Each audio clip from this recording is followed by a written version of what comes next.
جس آدمی کے پاس ایک دن کا کھانا موجود ہو اور بدن کو ڈھانکنے کے لیے کپڑا موجود ہو، ایسے آدمی کے لیے مانگنا جائز نہیں ہے۔ اور جو آدمی کمانے پر قادر ہو اس کے لیے بھی سوال کرنا جائز نہیں ہے۔ ہاں، جو شخص واقعی مجبور ہو یا کوئی ہنگامی اور ایمرجنسی کی ضرورت پیش آ گئی ہو تو ایسے آدمی کے لیے بوقت ضرورت سوال کرنے کی گنجائش ہے۔ حضور اکرم صلی اللہ علیہ وسلم کا ارشاد ہے کہ جو آدمی بلا ضرورت سوال کرتا ہے تو قیامت کے دن وہ اس حال میں پیش ہوگا کہ اس کا چہرے پر اس مانگنے کا زخم ظاہر ہوگا۔ اور ایک روایت میں آپ صلی اللہ علیہ وسلم نے ارشاد فرمایا کہ جو آدمی صرف اپنا مال بڑھانے کے لیے لوگوں سے سوال کرتا ہے تو وہ جہنم کے انگارے جمع کر رہا ہے۔ اب اس کی مرضی ہے، چاہے تو وہ انگارے کم جمع کرے یا چاہے زیادہ جمع کرے۔ اور جن آدمیوں نے اپنا پیشہ ہی، روزگار ہی مانگنا اور سوال کرنا بنا لیا ہو تو پھر ایسے لوگوں کو دینا بھی جائز نہیں ہے، بلکہ ایسے لوگوں کی حوصلہ شکنی کرنی چاہیے،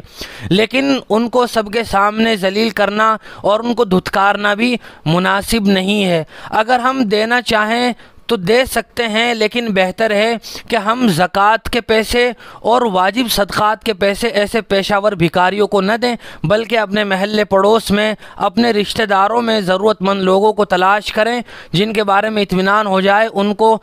زکوٰۃ اور صدقات واجبہ دینا چاہیے۔